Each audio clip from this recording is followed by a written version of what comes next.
YouTube, what's up? 200K adjuster coming at you. Getting ready to talk to you about what we all become adjusters for, and that is money.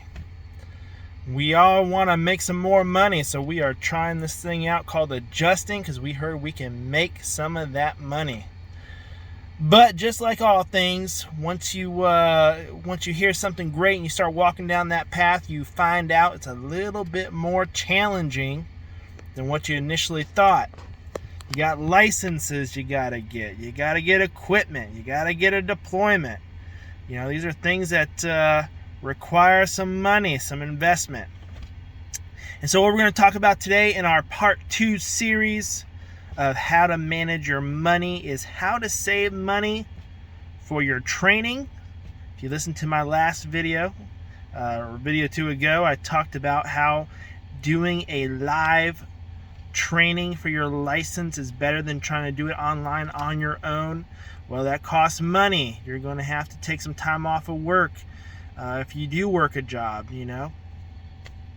And then when you get done with that, you're going to have money set aside while you're waiting for that first deployment, unless you're going to go get a job. And we'll talk about that thing too. So that's what we're going to be talking about today: how to save money for that first training, how to save money for equipment, and how to be ready to go for your first deployment. So we're going to jump in here. I'm going to start by telling my story and how I got started into this and how I utilize our money to get into this industry. So originally my background is oil and gas. I did that for I think 5, 6, 7 years, and in 2015 oil and gas crashed.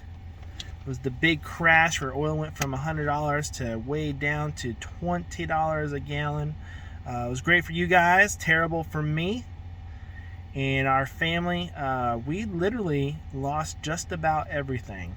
We had to move out of our house. I lost my job. There was no new jobs in the market, so you know, it didn't matter how many times you try to get work, there just wasn't any jobs in the market. So now, one thing I've never done is I have never collected unemployment, and so what that forced me to do, and by the way, I just want to make a caveat, it doesn't mean that I think it's morally bad for you to collect unemployment, but I never did. And so what that forced me to do is that forced me to hustle. And I had to just go out and get whatever job I could, and I ended up taking a job at Hobby Lobby. The most humiliating thing I thought I ever had to do was take a job at Hobby Lobby. But on the side, because that wasn't paying the bills, so on the side I had to hustle.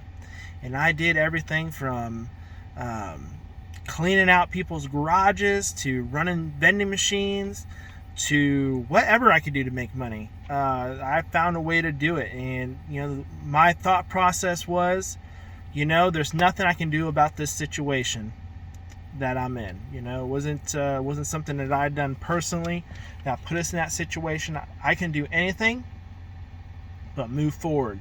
And so I had to find a way to move forward. And so I committed to no negative during this time. Remember, we went from making a good salary in oil and gas to making nothing, and that was very humiliating for me personally. And I had to commit that no matter what, I was going to do no negative. When I showed up to work at Hobby Lobby, I was going to be the happiest guy there. When I showed up and things weren't going well, guess what? I wasn't going to complain. I was going to do, my goal was, if they were paying me $15 an hour. That was nothing. But my goal was, if you're going to pay me $15 an hour, I'm going to give you $25 an hour worth of work. And I just went to hustle with them. I got a raise real quick after that. And then in my spare time, I was hustling. You know, I took the Bible verses where Jesus said you have 12 hours in a day to do your work. The Bible says you have 6 days a week. That's 72 hours a week to work, right?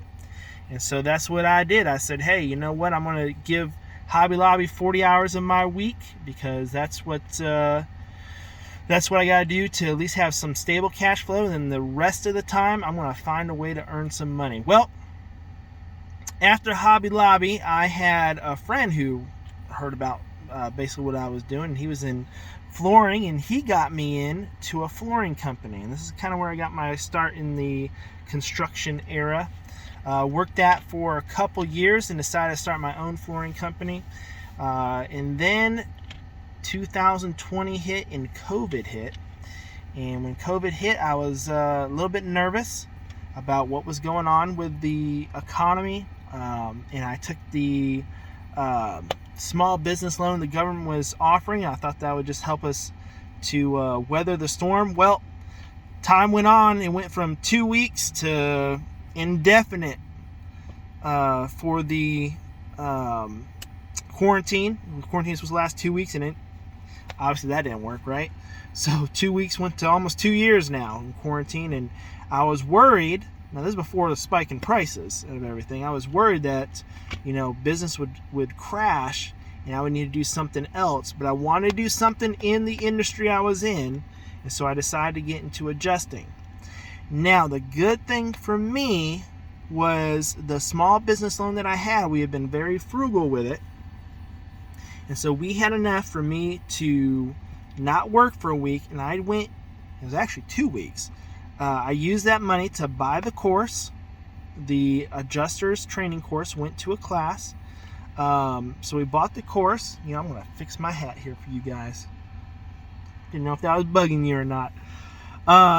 So went and took that course. Took an Xactimate course.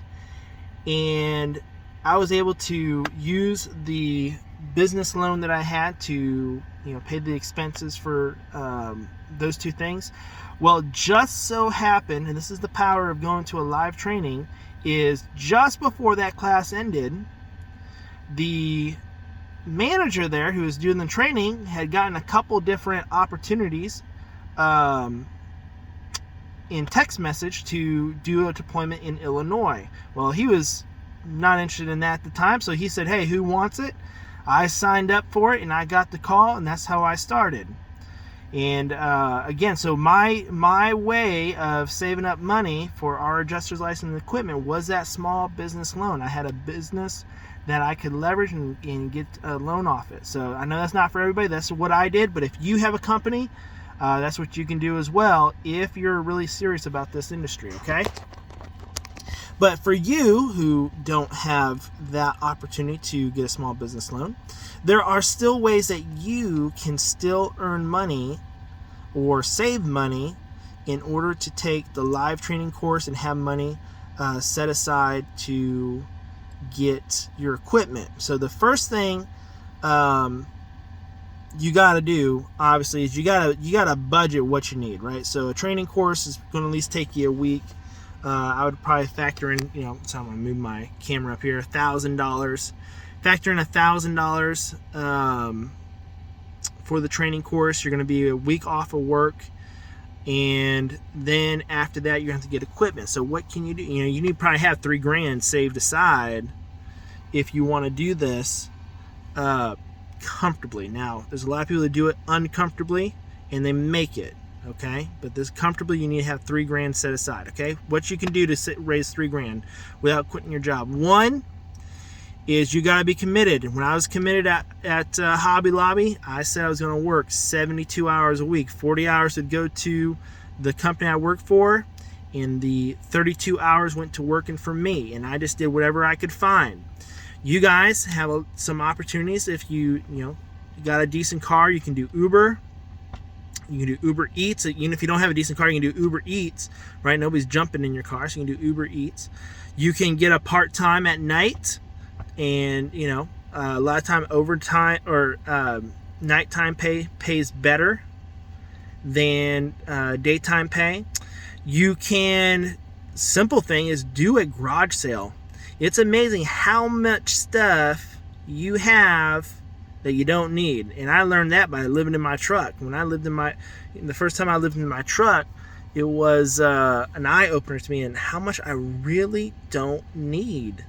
And you can sell that stuff, and a lot of times you can raise a few $100s to a few $1,000s really fast. But here's the key. That money that you make on the side, no matter what you do, has to be put aside. The best way to do it is, in our case, well, not the case for getting licensed, but what we've done in the past when we're saving up money is we take that money out of the bank in cash and we stick it in our safe at the house, right? Or wherever you're going to save it, wherever you have it.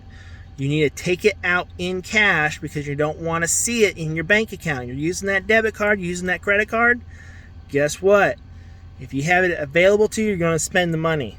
All right, so you want to take the cash out and put it aside. And every time you earn extra money and you don't touch it, an emergency pops up, you don't touch that money. You figure a way to get around that. Now, when you have the money set aside, again, you really need, if you want to do this comfortably, you need $3,000 set up because you're going to have to buy ladders, right? You're going to have, now you don't need $3,000 if you're going to live in your vehicle on your first deployment, okay? A lot of people get in trouble because they get up on their first deployment and they go get a hotel and they have to wait 2 weeks for the next paycheck and they're out of money before that next check comes in, and so they're stressed out. So the $3,000 is mainly to make this comfortable if you're going to get a hotel, if you're not going to do what I did and live in your vehicle. But no matter what, you cannot spend any extra earned income on top of your job on anything other than savings for this specifically. Okay? So, that's one side hustle. Uber Eats, Craigslist jobs.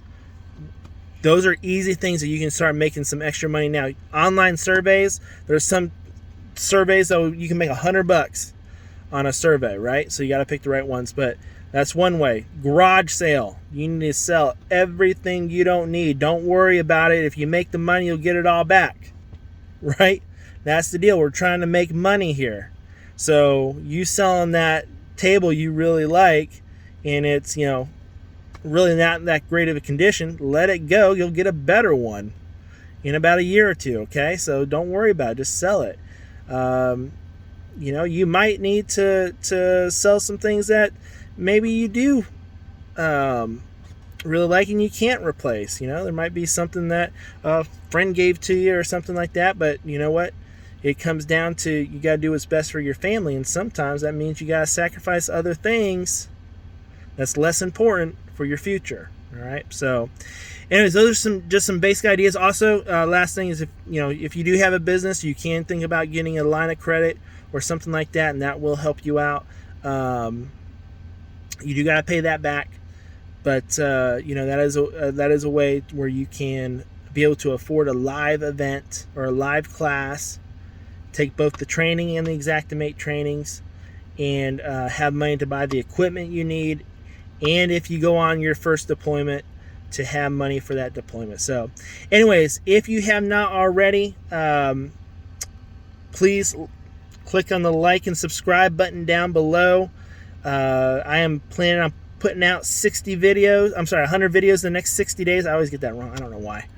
But anyways, 100 videos in the next 60 days.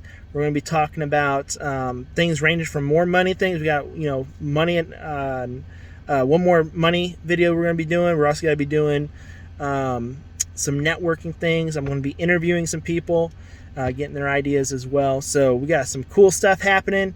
Go ahead and click and subscribe so you can take advantage of all that, and feel free to comment below if you have any great ways to earn extra money or strategies for saving it. So with that, you guys have a great night.